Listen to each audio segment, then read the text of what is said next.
मनीषा ने आज एक बहुत बड़ी बात बोली कि ये होना भी बहुत ज़रूरी था। अब ये होने का मतलब कि अफेयर होना भी ज़रूरी था। तो एक बार तो ये सुनकर माथा ठनक गया था, लेकिन उसके पीछे का कारण था जो कि आप सबको बताएंगे। जगत भैया के ऊपर बहुत सारी चीज़ें हो रही हैं, लीगल एक्शन हो चुके हैं, दो बहुत ही संगीन धाराएं लगाई जा चुकी हैं। वाकई में ये थोड़ी सी दुखद है, लेकिन भैया इससे कैसे निपटते हैं ये बड़ी चिंता की। हाँ, सासू माँ ने आखिर पोल खोली दी। आजकल बड़ी बहू का बड़ाई हो रहा था कि बहू सेवा कर रही, लेकिन भाई कुछ ना हो, कुछ ना कुछ तो पोल खुली जाती है। खैर, hey everyone, welcome back to my channel Purnima के शुभ ब्लॉग। और आप सब कैसे हैं? आई होप आप सब बहुत अच्छे से होंगे। और आज सुबह से मेरी कोई वीडियो नहीं आ पाई है क्योंकि संडे है, तो संडे को होता है एक्स्ट्रा काम, बच्चे भी घर में होते हैं और बहुत सारे काम होते हैं सबके अपने। तो मैंने सोचा आज संडे है, तो वैसे तो रोज इधर उधर की चीजें होती, आज कुछ भी निगेटिव नहीं डालने का मूड था मेरा। मैंने सोचा आज थोड़ा आप लोग को एक पॉजिटिव वीडियो बनाती हूँ, शायद इससे आप लोग को भी अच्छा लगेगा और होना भी चाहिए। हर रोज इनकी बातें उनकी बातें तो होती ही रहेंगी कि वो तो हमारा काम ही है। तो चलिए मैं बात करती हूँ। आज आप लोग देख के स्टार्टिंग में सब कुछ समझ ही गए होंगे, थंबनेल वगैरह तो, लेकिन मैं बताती हूँ। आज मैं बात करने वाली हूँ मनीषा और जगत भैया के परिवार की। मनीषा ने एक बात बोली है कि जगत दीदी से अफेयर जो हुआ है उसकी बात सामने आ गई, ये जरूरी थी। तो वाकई में जरूरी थी, क्योंकि अगर सामने नहीं आती तो ये मैटर क्लोज ही नहीं होता, ये छुप छुप के चलता ही रहता और कहीं ना कहीं मनीषा की जिंदगी खराब होती ही रहती है। और उसके बाद इन्होंने बोला कि अफेयर होना भी जरूरी था। ये थोड़ा सा मुझे ना दिमाग में आके टन किया, क्यों होना जरूरी था उसको भी मनीषा ने बोला है। क्योंकि कभी कभी कुछ सिचुएशन ऐसी होती है ना कि हमें उस सिचुएशन में अपनों की परख भी मिल जाती है और उस सिचुएशन से बहुत कुछ सीखने को भी मिल जाता है। तो मनीषा के साथ इस सिचुएशन से ऐसा ही हुआ। जो मनीषा के साथ ये एक्सीडेंट हुआ, इससे उनको पता चल गया कि कौन अपना है कौन पराया है। क्योंकि स्टार्टिंग में जैसा कि देखा गया था, उनकी सास को बिल्कुल नहीं पसंद करती थी, लोग बोलते थे लड़ाई झगड़ा करके चली गई। वाकई में मतलब आते तो भैया सामने थे, लेकिन कहीं ना कहीं बहुओं पे इल्जाम लगता। और मनीषा ने काफी कुछ बोला भी था, इनडायरेक्टली, डायरेक्टली तो शायद उसने कभी नहीं बोला था। तो ये तो सही है कि अफेयर हुआ। उस बीच में जब वो अपने सास ससुर के पास आई तो जो उसको प्रोटेक्शन मिली, एक सास से माँ के जैसे, एक ससुर से पिता के जैसे, ये बहुत जरूरी था मिलना। क्योंकि इस टाइम पे ना अपनों और पराओं की परख हो जाती, क्योंकि ये एक ऐसी सिचुएशन थी कि मैक्सिमम ससुराल वाले बहू का साथ छोड़ देते हैं क्योंकि वो अपने बेटे की गलती मानने को तैयार नहीं होते हैं।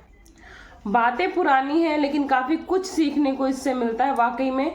कि अगर आपके साथ इस टाइम पे कोई खड़ा है तो समझ लो वो आपका अपना है, और उन्होंने अपना होकर दिखाया भी। हाँ, हालांकि बहुत सारा ज्ञान दिया है माता जी ने आज, मुझे भी अच्छा लगा। उन्होंने बोला कि जब अम्बाला में रहती थी तो ये सारी चीजें नहीं हो पाती थी टाइम से। मनीषा ने इसको एक्सेप्ट भी किया है कि अम्बाला में हम कभी 12 बजे सो के उठते थे, 1 बजे सो के उठते थे, हमारा खाने पीने का, नहाने धोने का, पूजा पाठ का कोई टाइम नहीं था। और यहाँ पे पहले हॉस्टल भी चलता था, तो मम्मी यहाँ हॉस्टल वाले बच्चों के साथ भी ये रूल अपनाती थी कि सुबह से उठो, नहाओ धो, पूजा पाठ करो टाइम से, उसके बाद खा पी के दिन में चाहे जो करो। और भोजन मंत्र वगैरह की जो उन्होंने बात की, मुझे अच्छा लगा। हम लोग भी बचपन में थोड़ा सा, हमारी फैमिली आरएसएस से थी रिलेटेड, तो हमारे यहाँ भी भोजन मंत्र वगैरह का काफ़ी कुछ होता था और इसका काफ़ी अच्छा प्रभाव पड़ता भी है। और अगर हो सके तो आज के टाइम में बच्चों को थोड़ा आध्यात्मिक ज्ञान देना भी चाहिए। खैर, बच्चे तो उनके यहाँ कोई नहीं, लेकिन बहुओं को काफ़ी कुछ वो सिखा रहे। उन्होंने खुल के बोला आजकल हम रंजना के पीछे पड़े हैं। भाई पीछे पड़े इन द सेंस, अब उसके शब्दों को लोग गलत ले जाएंगे, मुझे पता है बहुत सारे लोग आज इस ब्लॉग को गलत ले जाएंगे, लेकिन पीछे पड़े इन द सेंस कि अब वो रंजना को कुछ सिखाना चाहती हैं कि क्या तरीका है रहने सहने का, उठने का, घर गृहस्थी समेटने का। अगर ये बात सत्य है कि हमें दुनिया में माँ लाती है, चलना फिरना, उठना, समाज को फेस करना, सब कुछ माँ सिखाती है, लेकिन अगर सास अच्छी है, अगर हमें सासू माँ अच्छी मिल जाती हैं, तो गृहस्थी में कैसे हमें अपने आप को कुशल बनाना है, हमें जो ये शादी के बाद वाला समाज होता है ना, ये हैंडल करना थोड़ा टफ होता है। शादी के पहले वाला तो भी इजी होता है क्योंकि हमारे पास एक प्रोटेक्शन होता है, लेकिन शादी के बाद रिस्पॉन्सिबिलिटी जो हमारी मानी जाती है, शादी के बाद ऐसे कोई रिस्पॉन्सिबिलिटी मानी नहीं।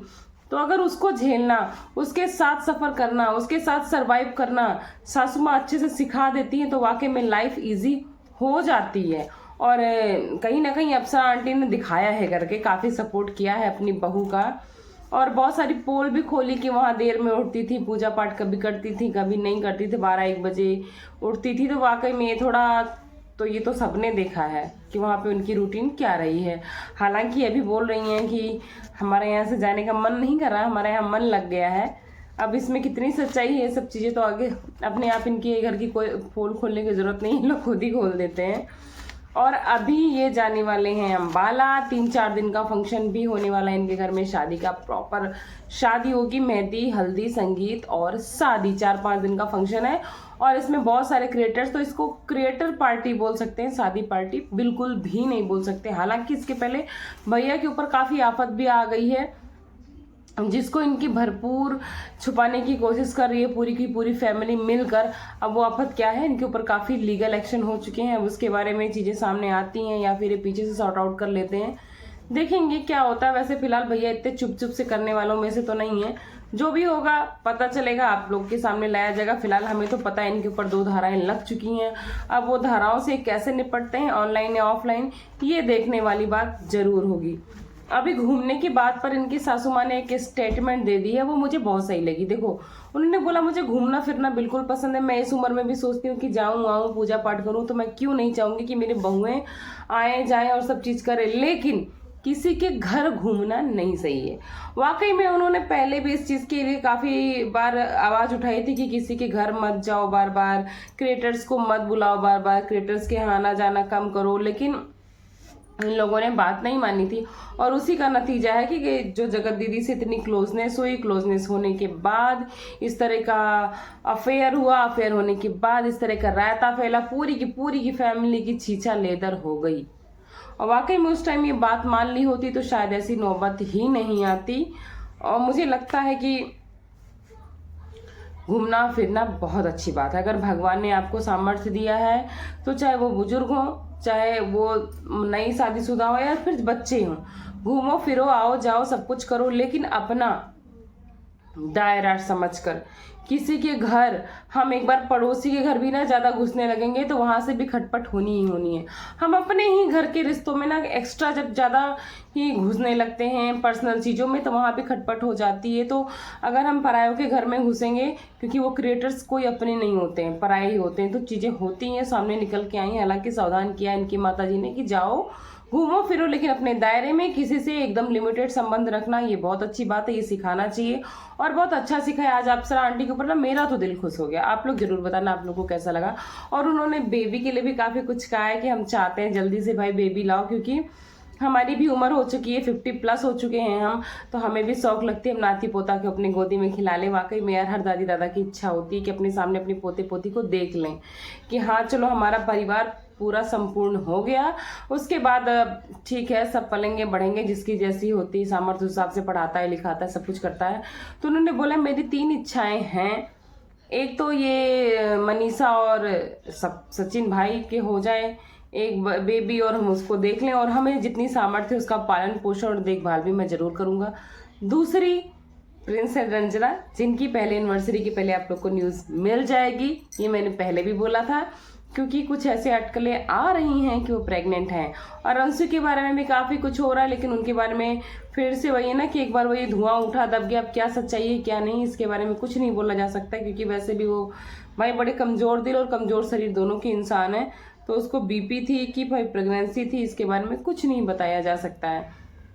फिलहाल उन्होंने इच्छा जताई कि मुझे अंशु का भी देखना है परिवार फलता फूलता, क्योंकि मैंने अपनी बड़ी बेटी का देख ही लिया है, छोटी बेटी और दोनों बेटे बहू की देखने की इच्छा है। तो मुझे अच्छा लगा कि वाकई में इस तरह का परिवार, और सब माँ बाप की, सारे दादी दादा की उम्मीद, नानी नाना की उम्मीद होती है। तो ये छोटा सा वीडियो था, मैंने सोचा छोटा सा पॉजिटिविटी आपके सामने पेश करते हैं, क्योंकि अभी कुछ ना कुछ कहो रिएक्शन में निगेटिविटी तो आ ही जाती है। अभी सपना की भी ब्लॉग आ चुके हैं, बहुत सारी चीज़ें आ चुकी हैं, अंशु भी पहुँच चुकी हैं अपने बुआ जी के घर, जिनको मम्मी पापा कहती हैं, उनके बारे में भी काफ़ी कुछ मुझे वीडियो शूट करनी थी। पॉसिबल हुई तो रात तक डाल दूंगी, अदरवाइज आपको वो वीडियो कल मिलेगी।